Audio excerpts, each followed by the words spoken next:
En esta clase vamos a hablar de uno de los grandes protagonistas de este curso, que es el cerebro. Seguramente tú, como muchas personas, tienes mucha curiosidad acerca del cerebro humano y esta clase puede ayudarte a satisfacer esa curiosidad que todos sentimos acerca de cómo funciona nuestro cerebro. Por ejemplo, te puedo contar pues que toda esta franja roja que ves aquí se localizan las funciones motoras del cuerpo. Hay una franja muy grande, por ejemplo, que se dedica a mover la boca, a hablar, y otra franja muy grande que se dedica a mover la mano. Son funciones muy complejas en el funcionamiento motor del ser humano y por lo tanto ocupan mucho espacio del cerebro, ¿vale? Sin embargo, lo que voy a centrarme más que en contarte curiosidades y anécdotas, lo que quiero enseñarte es cosas prácticas que te van a ayudar a saber cómo funcionar con tu hijo. La primera de ellas es que el cerebro está compuesto por 100.000 millones de neuronas. Es un número impresionante y ha llevado a escritores como por ejemplo Isaac Asimov a decir que el cerebro es el órgano más complejo de la creación en el universo. Fijaros si es algo importante. Sin embargo, esos 100.000 millones de neuronas no funcionarían si no fuera por la sinapsis. Las sinapsis son lo que conecta una neurona con otras.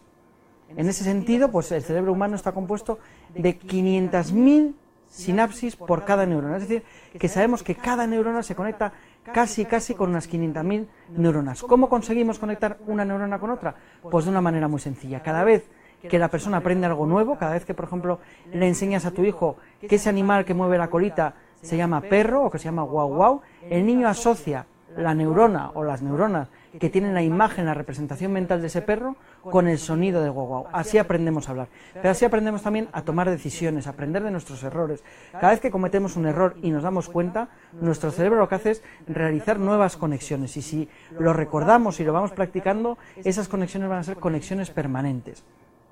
De esa manera, cada vez que tú le enseñas a tu hijo algo nuevo, lo que va a ocurrir es que vaya desarrollando más conexiones neuronales. Y de hecho, una de las cosas que sabemos es que más o menos el niño va a tener las mismas neuronas cuando nace, a los 0 meses, que cuando tenga 18 años. Sin embargo, esas neuronas van a ir desarrollándose poco a poco. Por ejemplo, cuando ese niño acaba de nacer, pues puede tener casi las 100.000 millones de neuronas que va a tener a lo largo de toda su vida, y sin embargo, cuando tiene un mes, ha desarrollado un montón de conexiones, de tal manera que esas neuronas están más tupidas, están más entrelazadas entre sí. Cuando ya ha alcanzado 3 meses, las conexiones son todavía mayores, y a la edad de 2 años, las conexiones entre las neuronas son realmente tupidas. El trabajo de los padres consiste en desarrollar las conexiones del cerebro intelectual y emocional para que el niño pueda funcionar de la manera más adecuada. Eso implica mucho contacto y mucho trato entre padres e hijos y muchas enseñanzas. La segunda cosa que te quiero contar acerca del cerebro es que el cerebro no es un órgano unitario y el cerebro no se dedica únicamente a pensar, a recordar, a tomar decisiones como muchas veces pensamos. El cerebro es un órgano complejo que ha evolucionado pues desde las primeras criaturas que vivieron sobre la Tierra y por lo tanto podríamos decir que tiene 3 niveles de cerebro. Es decir, que el cerebro no es solamente un cerebro, sino que podríamos hablar de 3 cerebros. En primer lugar, en color rojo, podéis ver lo que llamamos el cerebro de reptil. Ese cerebro de reptil es el cerebro que compartimos con los pájaros, el cerebro que compartimos con la mayoría de mamíferos y el cerebro que compartimos con los reptiles, con los lagartos, con los cocodrilos, con los caimanes. Y ese cerebro emocional lo que va buscando en todo momento es la supervivencia. Busca alimentarse, busca encontrar refugio, busca pelearse por su propia supervivencia y busca reproducirse sexualmente. En segundo lugar, en color verde, vemos lo que llamamos el cerebro mamífero. No todos los mamíferos lo han desarrollado, pero es un cerebro que sobre todo se dedica a procesar emociones. ¿Qué lugares me han producido susto? ¿Qué lugares me han producido preocupación? ¿Qué personas, qué otros animales me producen una sensación de tranquilidad o de peligro? Y por lo tanto, es un cerebro que utiliza esas emociones para aprender, para recordar y para tomar mejores decisiones en la vida. La tercera parte es lo que llamamos el cerebro racional. Es la parte que en este dibujo ves en color azul y es la parte del cerebro que poseemos casi en exclusiva los humanos y algunos mamíferos muy desarrollados, pues como por ejemplo los delfines. En el ser humano es donde más desarrollado está y precisamente la razón de que el cerebro tenga arrugas es porque se ha desarrollado tan rápido en el ser humano que el cerebro no ha cabido en el espacio que tiene, en el cráneo, y por lo tanto se ha tenido que replegar sobre sí mismo. Es el cerebro racional, es el que la mayoría de nosotros tenemos en mente cuando estamos hablando del cerebro, pero lo que os tengo que decir es que el cerebro de los niños es muy emocional y es muy reptiliano, es decir, que se basa mucho en las emociones básicas. Conseguir que el cerebro más primario, el cerebro de la supervivencia, se desarrolle adecuadamente es también parte del trabajo de los padres, al igual que lo es ayudar al cerebro emocional a desarrollarse pues, de una manera adecuada. Por ejemplo, cuando un bebé es muy pequeño y se pone a llorar y la realidad es que el niño está llorando porque tiene hambre o porque tiene frío o porque está muy cansado y necesita dormir, va a ser su cerebro de reptil el que va a lanzar la voz de alarma.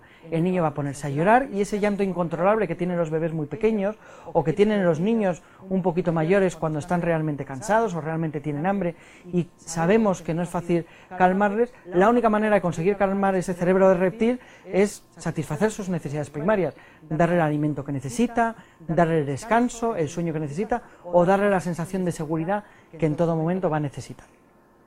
En segundo lugar, pues en el caso de un niño que esperaba una cosa y se ha visto frustrado de repente, puede que sea ese cerebro emocional, esa segunda parte del cerebro el que se sienta insatisfecho, se sienta triste o en un momento dado se sienta un poquito asustado. En ese sentido vamos a poder calmar este cerebro trabajando ¿con qué? Pues con estrategias y trucos del cerebro emocional que os voy a hablar en la parte que vamos a hablar del desarrollo emocional del niño.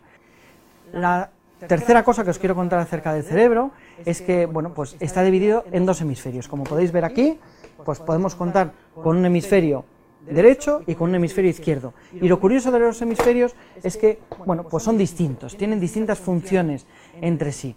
Las funciones del cerebro izquierdo y derecho están bastante diferenciadas y por lo tanto podéis tenerlas en cuenta para algunas cosas que vamos a comentar más adelante. Por ejemplo, sabemos que el cerebro izquierdo es más lógico, es un cerebro que le gusta racionalizar las cosas, entender las cosas de una manera racional. Es reflexivo, por lo tanto, es la parte del cerebro que es capaz de esperar, de contener la frustración, de pensar antes de actuar y, por lo tanto, es esa parte del cerebro que nos ayuda a ser más reflexivos. También es una parte del cerebro que es reguladora, es capaz de calmar las emociones, es capaz de calmar las frustraciones y a veces nos podemos apoyar en esa parte racional del cerebro para ayudar a superar miedos y vamos a también apoyarnos en esa parte del cerebro para ayudar a calmar por los estados de angustia o de ansiedad que pueda tener el niño en un momento. También esa parte del cerebro es más sistemática, por lo tanto va a buscar el sistema, se va a encontrar cómodo cuando las cosas funcionan siempre igual y también lo vamos a poder utilizar. Y por último es la parte del cerebro que contiene el lenguaje, es la parte del cerebro con la que encontramos palabras, la parte del cerebro con la que construimos frases y es la parte del cerebro que nos permite comunicarnos a nivel verbal. El hemisferio derecho, bueno, pues es más alocado, es más intuitivo, también podríamos decir que es más creativo, no hace las cosas de una manera racional, sino que de repente encuentra las soluciones pues de esa manera intuitiva o creativa que nos permite en un momento dado saber lo que hay que hacer sin saber muy bien por qué. Es la parte del cerebro que es más emotiva, se suele emocionar más, no es que sea una parte emocional, pero sí que procesa todas esas emociones dándoles una palabra, un sentimiento y nos ayuda a entender nuestras propias emociones. Muchas veces las personas adultas sabemos que no nos encontramos bien, pero no sabemos muy bien lo que nos pasa y cuando desarrollamos esa parte derecha del cerebro somos capaces de entender qué es lo que nos está pasando y por lo tanto te voy a enseñar a que ayudes a tu hijo a entender qué es lo que le está pasando en cada momento. Por último, o siguiendo con las funciones del hemisferio derecho, el cerebro o ese hemisferio derecho es más artístico, como es más creativo, como es más visual, a diferencia del otro que es más de lenguaje, pues es capaz también de ser artístico y expresar todas sus emociones a través de los dibujos, las pinturas, etcétera. También sabemos que el cerebro derecho o el hemisferio derecho es más integrador y eso lo que quiere decir es que es capaz de tener en cuenta distintos aspectos de un problema para encontrar una solución satisfactoria, es capaz de unir las emociones con la razón para ser capaz de dar una solución que satisfaga tanto al cerebro emocional como al cerebro racional, da sentido a las partes y en ese sentido, por ejemplo, muchas veces la gente piensa que el cerebro o el hemisferio derecho se encarga de dibujar y más que encargarse de dibujar lo que hace es unir las partes de los dibujos para que tengan sentido